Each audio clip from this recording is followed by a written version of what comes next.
Number 4 पे आता है अतिशयोक्ति अलंकार। तो अतिशयोक्ति अलंकार किसे कहते हैं? अतिशयोक्ति अलंकार क्या है? यहाँ पे जब किसी वस्तु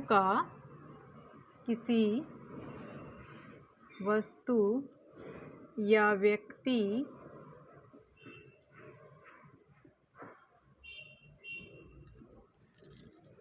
का बढ़ा चढ़ाकर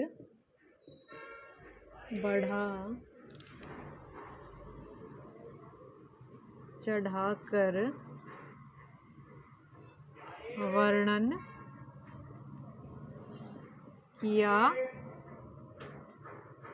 जाता है, तब वहां पे अतिशयोक्ति अलंकार होता है।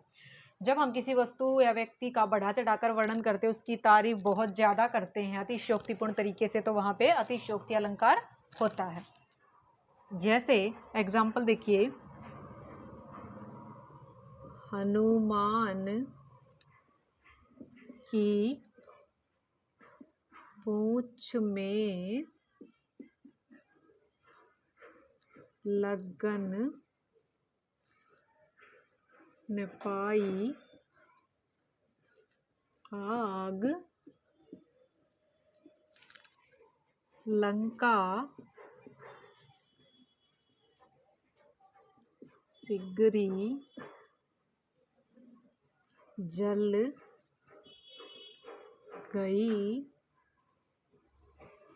गए निशाचर भाग। यहाँ पे देखो क्या बताया गया है कि हनुमान की पूंछ में आग लगी भी नहीं थी कि सारी लंका जल गई और गए निशाचर भाग, और राक्षस सारे भाग गए।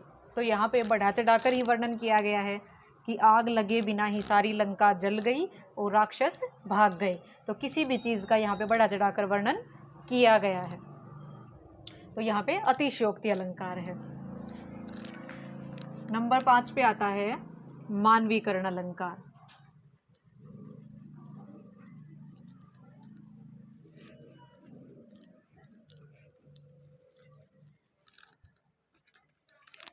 मानवीकरण अलंकार, मानवीकरण अलंकार किसे कहते हैं?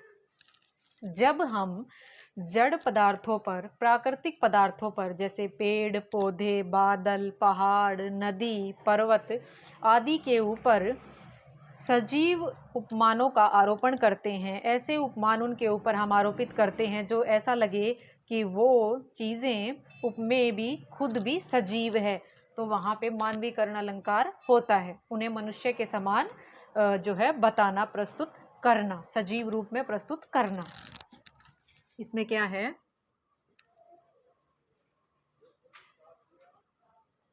मानवीकरण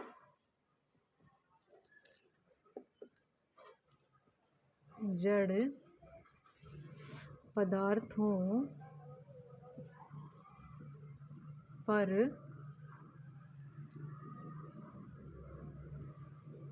ऐसे उपमान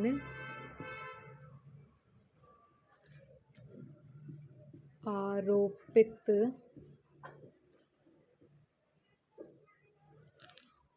करना कि वो निर्जीव पदार्थ भी सजीव रूप में प्रस्तुत हों,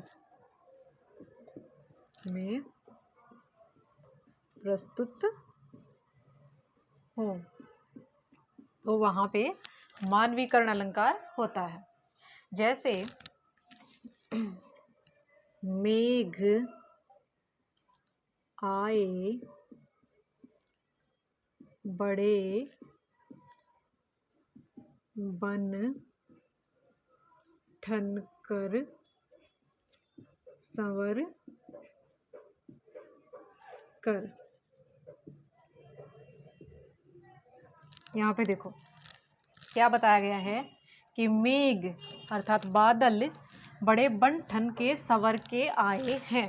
जब बारिश होती है तो जब बादल गरजते हैं, गर्जना करते हैं और बारिश होती है, ऐसे आसमान में फैल जाते हैं, तो ऐसा लगता है जैसे वो बन ठन के और सज संवर के आए हैं। लेकिन जो ये चीज़ें हैं सारी वो तो मनुष्य के ऊपर लागू होती हैं कि जैसे हम किसी को कहते हैं कि बड़े सज संवर के आए हो आप, जैसे इस तरीके से। तो ये सारी चीज़ें जो है सजीव पदार्थों के ऊपर लागू होती हैं, लेकिन यहाँ पे बादलों के ऊपर आरोपित की गई हैं। निर्जीव वस्तु को सजीव दिखाया गया है, तो यहाँ पे मानवीकरण अलंकार है। ऐसे ही जैसे बीती विभावरी जागरी अंबर पनघट में डूबो रही तारा घट उषा नागरी। यहाँ पे क्या बोला गया है कि एक सखी अपनी दूसरी सखी को कह रही है कि रात बीत गई है, अब तू उठ जा, अंबर पनघट में डुबो रही।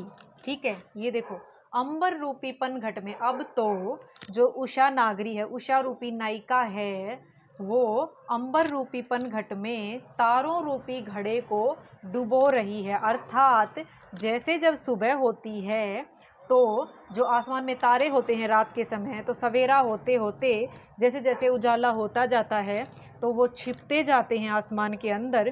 तो तारों को जो है घड़े के समान बताया गया है और आसमान को पनघट कुएं के समान बताया गया है कि जो उषा रूपी नायिका है वो तारों रूपी घड़ों को अंबर रूपी पनघट में डुबो रही है, अर्थात उनको उसके पीछे, आसमान के पीछे छिपा रही है। तो जो ये सवेरा है, उषा रूपी प्रभात है, उसको नायिका के रूप में चित्रित किया गया, तो यहाँ पे मानवीकरण अलंकार है। तो फ्रेंड्स, ये था अर्थालंकार और उसके पार्ट के बारे में। उम्मीद है आपको हमारी ये जानकारी अच्छी लगी होगी। अगर आपको हमारी ये जानकारी पसंद आई हो तो हमारे channel Hindi A to Z को सब्सक्राइब करें। फिर मिलते हैं किसी नए विषय टॉपिक के साथ में, तब तक के लिए जय हिंद।